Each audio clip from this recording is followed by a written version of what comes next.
Guerra espiritual, Efesios 6 del 10 al 20. Quiero hacer un pequeño repaso de un poquito de lo que hemos visto y estudiado acerca de la carta de Efesios. Estamos estudiando Efesios y estamos entendiendo nuestra fe. El tramo que nos toca hoy, ya habíamos hablado sobre el tema, porque hoy tocaba hablar de lo de la familia y del trabajo, de los hijos. Y eso ya lo habíamos visto hace poquito con la carta a los Colosenses. Pero recordando lo que hemos visto en Efesios, pues vemos que pasamos de cómo Pablo empieza alabando a Dios por cómo nos ha hecho herederos de todas las riquezas de su gloria, al darnos parte en su plan de redención, quitando el pecado que nos separaba, y a través de Cristo nos ha traído vida y luz. Y ahora estamos en la segunda parte de Efesios, a partir del capítulo 4, donde empiezan las aplicaciones. ¿Cómo se ve eso en la vida diaria? Pues vimos que primero que nada debe haber unidad entre los creyentes de la iglesia, en la familia de Dios, porque tenemos un solo Padre, un solo bautismo, una sola esperanza, un solo Señor, un solo Espíritu y un solo Dios Padre que está en todos y es para todos. Y somos ejemplo de la nueva humanidad, donde hay verdadera paz y armonía, y eso se logra solo con el poder del Espíritu Santo. La garantía de nuestra esperanza es el Espíritu Santo. Por medio de los dones que nos da, todos nos ayudamos a crecer y a ser útiles dentro y fuera de la iglesia como testigos del amor de Dios. Todos ayudándonos, todos esforzándonos por ser, la meta es ser como Cristo. Y lo que veíamos el domingo pasado ya era, bueno, ¿cómo se ve eso en la vida diaria? ¿Cómo uno se debe de comportar? Porque si Dios es nuestro Padre celestial, pues tenemos que vivir como imitadores de Dios, de tal palo, tal astilla, ¿verdad? Vivir como hijos de la luz. ¿Y cómo son los hijos de la luz? Pues son como el Padre, ¿verdad? Actúan con justicia, andan en santidad, hablan con la verdad, se enojan, pero no pecan, su enojo no dura, trabajan honradamente, ayudan al prójimo, hablan para edificar y ser de bendición, hablan para dar gracias, son bondadosos, son compasivos, son perdonadores, buscan agradar a Dios, llevan una vida de amor, denuncian las obras malas de la oscuridad, confiesan, son obedientes, son sabios, son sensatos, aprovechan las oportunidades, son llenos del Espíritu Santo y se animan unos a otros cantando y alabando al Señor con el corazón. Y de esta manera podemos demostrar que hacemos cosas que solo Dios puede hacer, para que la gente vea lo que Dios puede hacer en la vida de una persona y que le den gloria a Dios. Y la clave de todo está en cómo llegamos a cambiar, a ser de hijos de la oscuridad a hijos de la luz. La clave es que sentirnos amados. Cuando uno se siente amado, el comportamiento cambia. Entonces tenemos que aceptar que llenarnos del amor de Dios, y eso nos va a ayudar a que naturalmente hagamos cosas que son propias de la luz de Dios. Y bueno, y si seguimos ahí en Efesios, pues vemos que hay un pequeño código. Ya vimos el código general de conducta, pero hay un código ya más específico sobre la familia y sobre los hijos y cómo comportarse en el trabajo, ¿verdad? Todo eso ya lo abordé en la carta a los Colosenses. Si usted no estuvo aquí, puede ver el video después ahí en YouTube, y ahí explico todo más claramente, pero no me canso de escribirle las mismas cosas, dice Pablo, ¿verdad? Y esto para usted les da seguridad. Pero básicamente, ¿cómo se ve? El énfasis de Efesios es cómo es someternos unos a otros por reverencia a Cristo. ¿Cómo se ve eso en el matrimonio? ¿Cómo se ve eso con los hijos? ¿Y cómo se ve eso en tu relación laboral, de trabajo? Y es muy parecido a lo que dice Colosenses. Todo eso lo puede ver con más detalle ahí, pero la versión corta es: sigue comportándote como un hijo de la luz. Las esposas pues deben de someterse a sus esposos, ¿verdad? Pero eso no significa obedecer los que estén... No, o sea, significa que ellas están subordinadas, pero que están para ayudar a llevar la carga que se ha dado a la familia. Son un equipo. Y el padre no es que no tenga ninguna obligación, porque en los tiempos antiguos la clave era que pues el padre era encargado de todo, pero no se le exigía nada. Y aquí sí se le exige, y una de las cosas que se le exige es amar a la esposa. Entonces, amar a la esposa es lo que necesita hacer el padre, es la cabeza de la familia, pero la cabeza no significa que él es el único con ideas ni nada, no, más bien, según la Biblia, lo que dice que es la cabeza es lo que ayuda a crecer al cuerpo. Tú ayudas a crecer al cuerpo, tú ves que crezca en amor, y juntos, esposo y esposa, tienen la misión de crear un ambiente donde pueda haber vida, donde pueda haber salud, pero ambos tienen esa obligación y trabajan más como equipo. Y en cuanto a los hijos, pues tienen que obedecer a los padres en el Señor, y los padres no deben de hacer enojar a los hijos. Eso es lo que dice la palabra del Señor. Y entonces yo a donde me quería ir a hacer el énfasis es ahora lo que viene, que es el capítulo 6 en el versículo 10. Dice: por último, fortalézcanse con el gran poder del Señor. Pónganse toda la armadura de Dios para que puedan hacer frente a las artimañas del diablo. Porque nuestra lucha no es contra seres humanos, sino contra poderes, contra autoridades, contra potestades que dominan este mundo de tinieblas, contra fuerzas espirituales malignas en las regiones celestiales. Y quiero que nos demos cuenta de que hay una lucha, hay una guerra espiritual. No es física, no la podemos ver a simple vista, porque nuestra lucha no es contra seres humanos, sino contra poderes, contra autoridades, contra potestades que dominan este mundo de tinieblas, contra fuerzas espirituales malignas en las regiones celestiales. Y hay dos peligros acerca de esta guerra. Como no se puede ver a simple vista con los ojos físicos, sino con los ojos espirituales, imagínese usted, hágame el favor, concédame esto, imagínese que está en el ejército. Está en el ejército, ya hizo su entrenamiento y ahora sí, se hizo su llamado y va a la guerra. Y entonces usted va a la guerra junto con sus compañeros y uno de sus compañeros le dice: uy, exageran con esta guerra, ni hay enemigos. Y pues el soldado se empieza a relajar, se quita el casco, se quita su mochila, deja su arma a un lado y empieza a tararear una tonadita, se quita los zapatos y empieza a tomar el agua de su cantinflora en medio del campo de batalla. Y dice: no pasa nada. Lo que no sabe es que el enemigo está atrincherado, escondido. Y cuando al enemigo le toque atacar, ¿qué le va a pasar a este soldado? Se muere. O sea, si no se muere, va a sufrir heridas graves. Está en peligro, y así es la guerra espiritual. Uno de los peligros es: no hay guerra espiritual, y considerar que no hay enemigo, no hay fuerzas demoníacas ni enemigas. Ignorarla puede ser peligroso. El enemigo de seguro te va a hacer trizas si consideras que no pasa nada espiritual. ¿Y cómo le va a ir a una persona cuando piensa que no hay un enemigo y el enemigo ataca?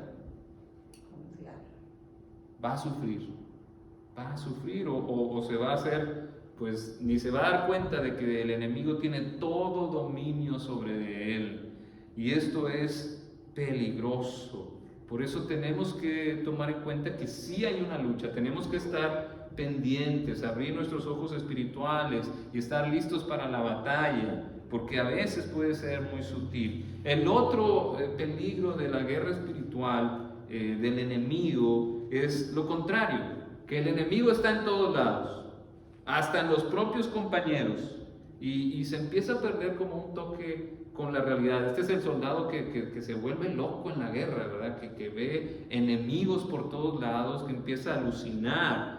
y cualquier contratiempo es el enemigo. Tengo dolor de cabeza, es el enemigo. Me tropecé, es el enemigo. Sin duda, el enemigo tiene poder para hacer todo esto y contribuir para ello. Pero, ¿cómo sabes que es el enemigo? Tenemos que cuidar e identificar lo que es y lo que no es del enemigo, y no andar etiquetando todo como Satanás y buscando expulsar demonios por todos lados cuando no los hay. Ese es el otro extremo, ¿verdad?, de la guerra espiritual. Alguien que anda buscando demonios por todos lados y aventando, no sé, exorcizando. Pero si no hay demonios, ¿qué haces tú ahí? Jesús no andaba buscando demonios para hacerles guerra. Él no andaba buscando los demonios, andaba buscando las ovejas perdidas de Israel. Y en el camino se encontró demonios. Y los demonios se manifestaron y Jesús los expulsaba. Él podía distinguir una enfermedad de alguien que tuviera un demonio. Dice, a este lo sané, a este le expulsé un demonio. Sanaba y expulsaba demonios, pero sobre todo predicaba del reino de Dios.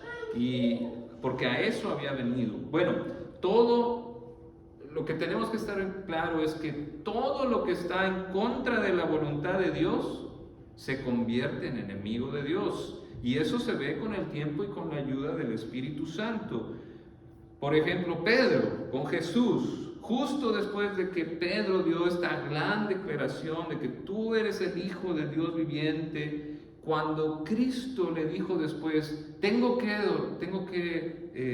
ir a morir a Jerusalén, Pedro lo agarró y lo regañó a Jesús. Pedro agarró y regañó a Jesús y le dijo, nunca te va a pasar esto a ti. ¿Y qué le dijo Jesús? Apártate de mí, Satanás, porque no pones la mira en las cosas de Dios, sino en la de los hombres. Entonces hay que estar claro en que sí hay el poder del enemigo, que sí hay cosas que van en contra de la voluntad de Dios. Hay fuerzas que trabajan en contra de Dios. Y no hace falta mucho para darse cuenta, para abrir los ojos a esa realidad. Pero tampoco cada trivialidad de la vida es culpa del enemigo. Cuando tomamos malas decisiones y vemos sus consecuencias, no es culpa del enemigo, es nuestra culpa. Tenemos que tomar responsabilidad de nuestros errores. El diablo, el enemigo y las fuerzas que van en contra de la voluntad de Dios pueden actuar, pero no tienen todo el poder. Y no las podemos usar como chivo expiatorio, echarles la culpa de nuestras malas decisiones, como hizo Adán, ¿verdad? Esta mujer que me diste, la serpiente me engañó. Hay una responsabilidad de la que tenemos que tomar. Y en una guerra, es lo que quiero que entendamos, en una guerra el enemigo es astuto, no siempre nos va a hacer un gran frente, sino que puede ser con algo sutil, seducirte con imágenes agradables o verdades torcidas o simplemente mentiras que te gustaría escuchar. Sígueme y todo va a estar bien. No tienes que sacrificar nada. O las otras mentiras. Amor es amor. No importa a quién ames. Amor es amor. Pero tú ya estás casado.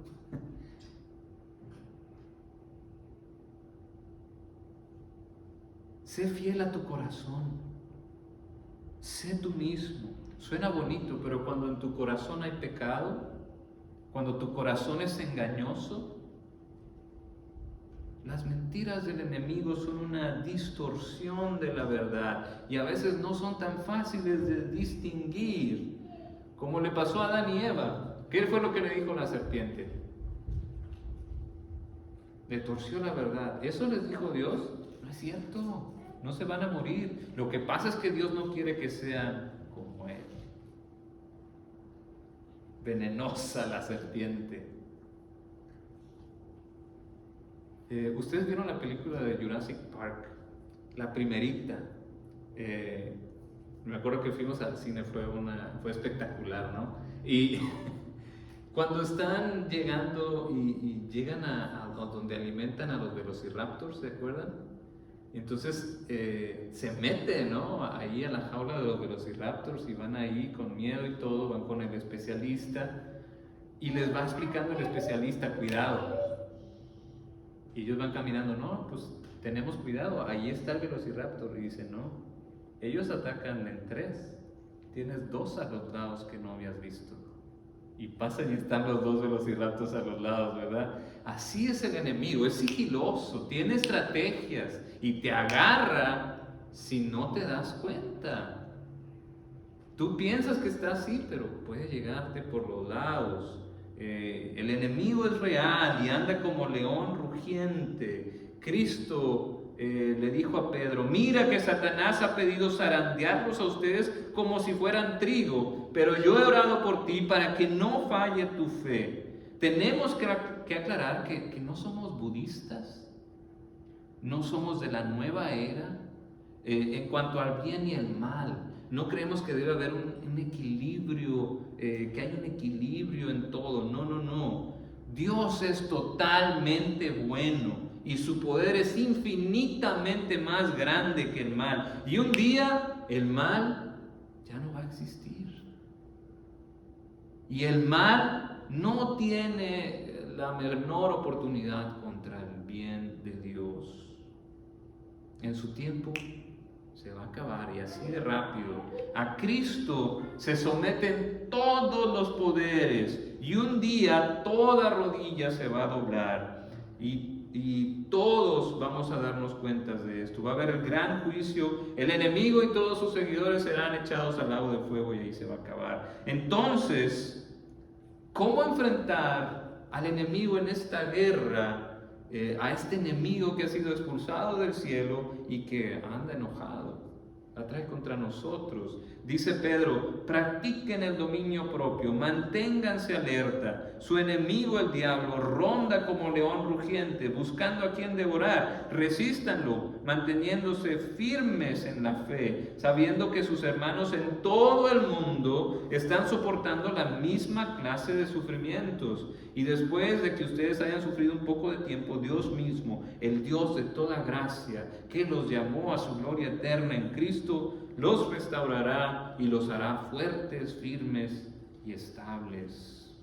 Y lo que dice Pablo en Efesios es, fortalezcanse con el gran poder del Señor, pónganse toda la armadura de Dios para que puedan hacer frente a las artimañas del diablo. Les digo, es como el velociraptor, está uno aquí pero ya tienes 2 a los lados.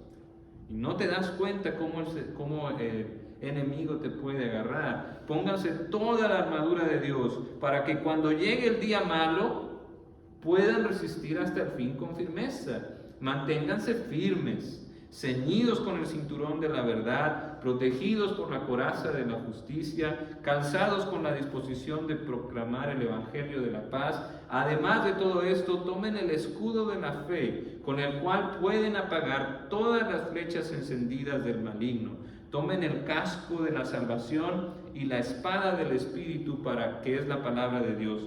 Oren en el Espíritu en todo momento, con peticiones y ruegos, manténganse alerta y perseveren en oración por todos los santos. Oren también por mí para que cuando hable, Dios me dé las palabras para dar a conocer con valor el misterio del Evangelio, por el cual soy embajador en cadenas. Oren para que lo proclame valerosamente como debo hacerlo.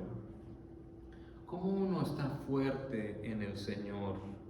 El Señor es más fuerte que el enemigo. Yo sin Cristo no soy más fuerte que el enemigo. El enemigo realmente es poderoso, pero con Cristo, poniendo mi fe en Él, soy coheredero con Él. Y estoy ya del otro lado, estoy en el equipo ganador. Pero no por mis habilidades, sino por Cristo. ¿Cómo me fortalezco en Él?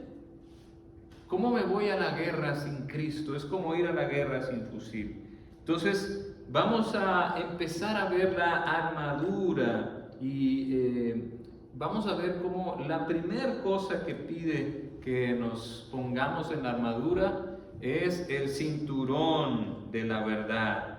¿Qué pasa si uno no se pone el cinturón en el pantalón? Se te caen los pantalones, y si se te caen los pantalones quedas en vergüenza y te tropiezas con los pantalones. Por eso hay que valorar la verdad, decir la verdad, porque si no, pues el enemigo te va a hacer garras, te va a decir, bueno, y tú esto, y tú lo otro. Pero cuando uno se pone el cinturón de la verdad, tiene que usarlo aunque duela.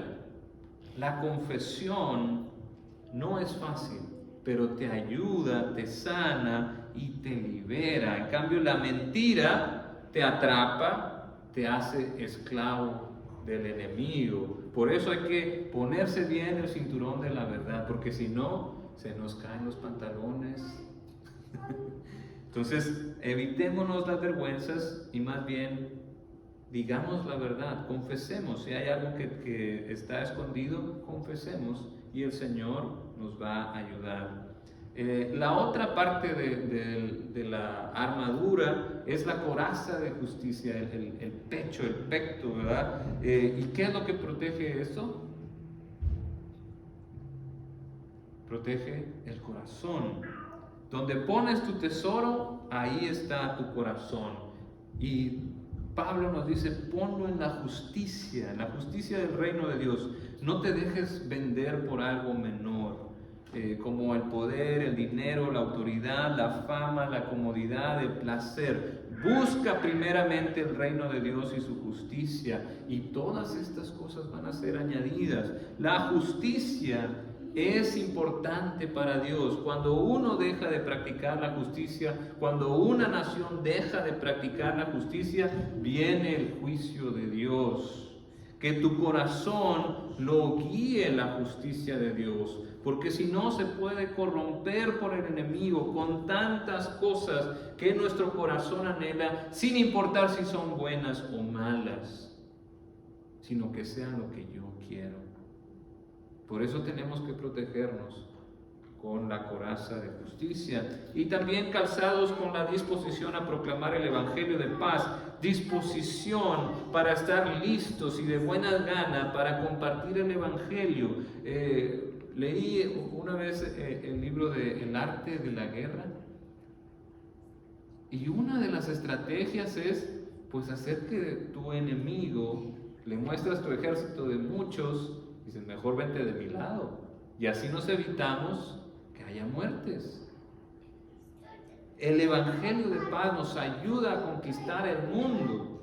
Entre menos aliados tenga el enemigo, mejor. Por eso tenemos que estar dispuestos a proclamar el evangelio de paz, para que haya menos problemas, menos gente, menos aliados al enemigo, y que haya más paz, más armonía con mi prójimo, más bienestar para nuestro futuro. Pero eso solo se logra, no se logra con un gobierno tal o cual, sino se logra con el evangelio de paz. Y dice, además de todo esto, tomen el escudo de la fe, con el cual pueden apagar todas las flechas encendidas del maligno.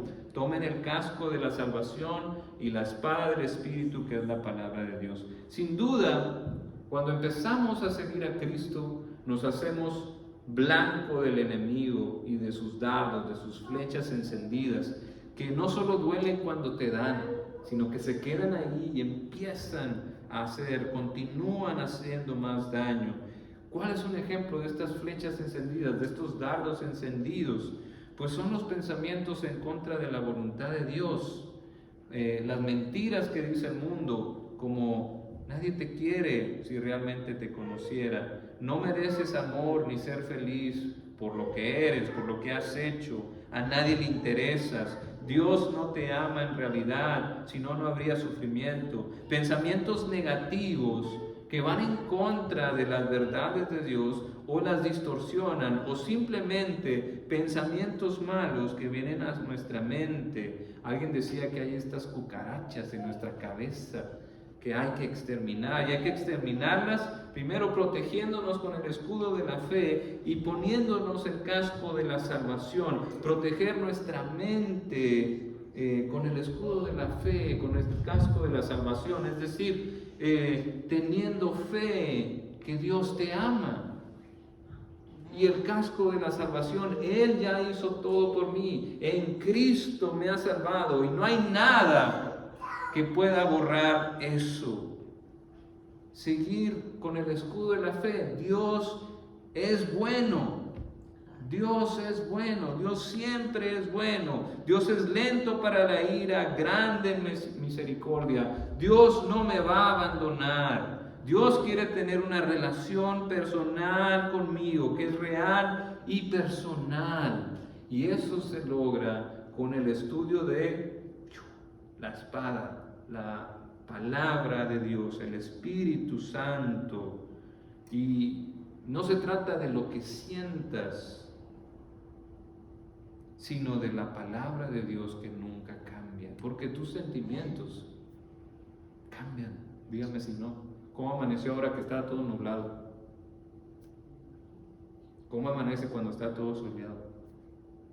Nuestros sentimientos cambian, pero la palabra de Dios no cambia. Ahí es donde debe de estar nuestra fe. De ahí sacamos el escudo, de ahí sacamos el casco, de ahí sacamos la espada para pelear con el enemigo en esta guerra espiritual que tenemos que darnos cuenta que la hay, porque si no, el enemigo nos hace como quiere.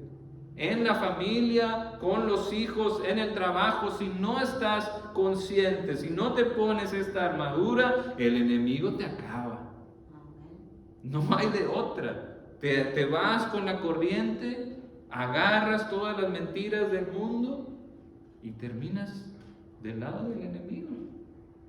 Ya eres aliado. Pero si te pones la armadura, si pones primero la verdad, proteges tu corazón poniendo la mira en la justicia, en el reino de Dios. Si te pones el casco de la salvación, las sandalias del Evangelio, las botas de guerra, de ir al campo enemigo y compartir lo único que puede cambiar y transformar tu vida, que es el Evangelio de paz. No hay de otra, no importa el problema que tengas, lo que hayas pasado, el Evangelio de paz puede transformar tu vida. Puede darte esa paz que anhelas, quitar tu ansiedad. No hay de otra, pero tenemos que ser buenos soldados. Es lo que el Señor nos está pidiendo. Pónganse toda la armadura, no nada más una. Toda la armadura, y eso incluye las botas, el pecho, el cinturón, el casco, la espada, el escudo. Y eso te va a ayudar. Y no solo eso, dice, oren en el Espíritu en todo momento, con peticiones y ruego, manténganse alerta y perseveren en oración por todos los santos. Tenemos que orar. Hablamos de que hay que interceder con perseverancia, no solo una vez. La perseverancia no es una vez, ¿o sí? Perseverar es una y otra y otra y otra y muchas veces.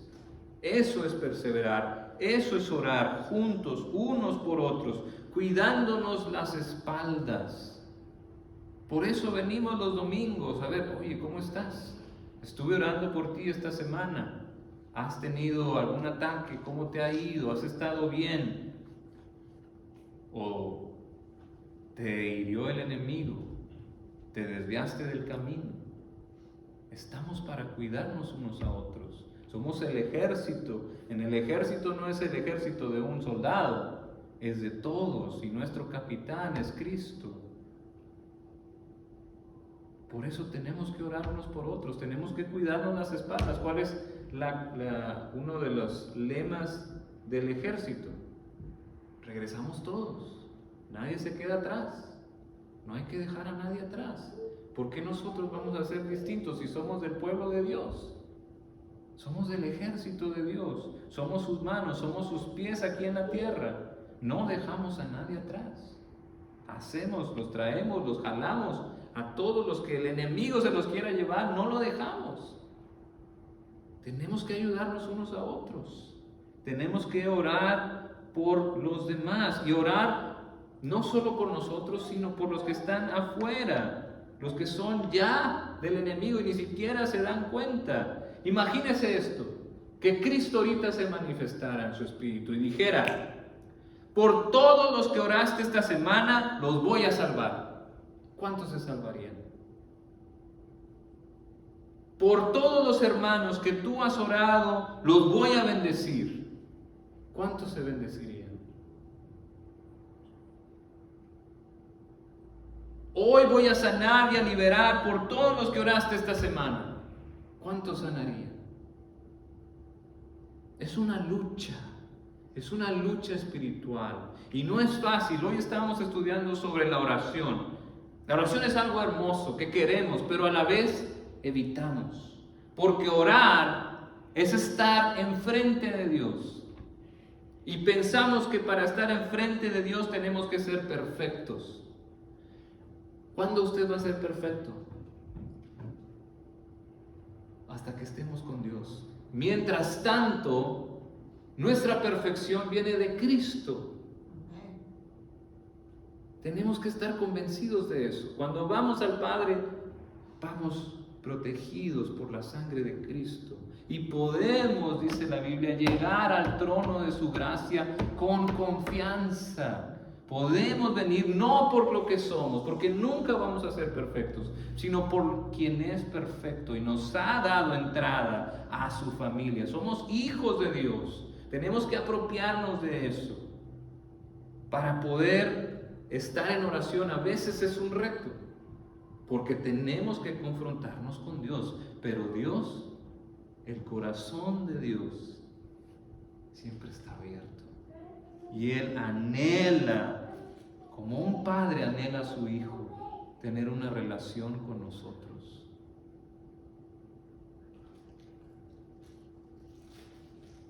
Oremos unos por otros. Cuidémonos como en el ejército. No dejemos a nadie atrás. Y también avancemos al terreno del enemigo con el evangelio de paz, orando por los demás. Familiares, amigos, compañeros de trabajo, vecinos, conocidos, con quien nos encontremos, oremos por ellos para que Dios, ¿se acuerdan cómo oramos en la intercesión que Efesios nos enseñó? Oremos para que Dios les abra los ojos y puedan ver y conocer a Dios, donde van a encontrar descanso para su alma, donde van a encontrar la paz, así como nosotros la encontramos en Cristo. Por eso Dios nos llama a la batalla, a esta guerra espiritual. Pongámonos la armadura y estemos en lucha. Y si tú estás herido, si tú estás débil, aquí estoy, mi hermano.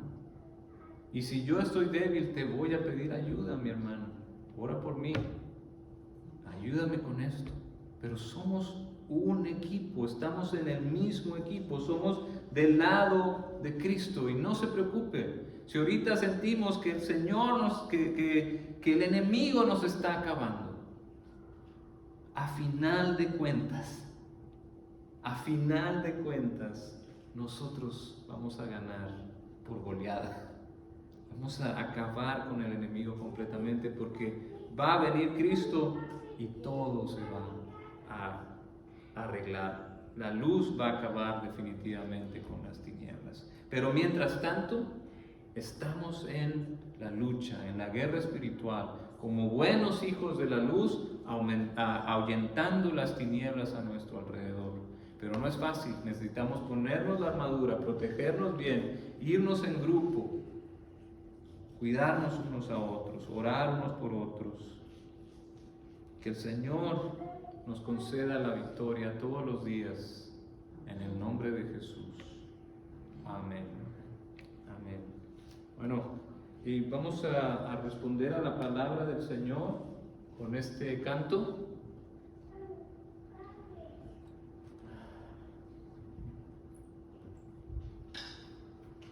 Y pues yo le animo a que conteste a esta palabra del Señor. ¿Cómo le va a contestar al Señor? ¿Qué oración va a hacer? hacemos esta declaración de que somos el pueblo de Dios. Somos el pueblo de Dios. Somos un pueblo especial, llamados para anunciar las virtudes de aquel que nos llamó a su luz. Somos el pueblo de Dios. Su sangre nos redimió, su Espíritu dio para darnos poder y ser testigos de Él. Y llevaremos su gloria a cada pueblo y nación, trayéndoles esperanza y nuevas de salvación. Y su amor nos impulsa, no nos podemos callar, anunciaremos al mundo de su amor y verdad. Somos el pueblo de Dios, somos un pueblo especial, llamados para anunciar las virtudes de aquel que nos llamó a su luz. Somos el pueblo de Dios, su sangre nos redimió, su Espíritu dio para darnos poder y ser testigos de Él. Y llevaremos su gloria a cada pueblo y nación, trayéndoles esperanza y nuevas de salvación.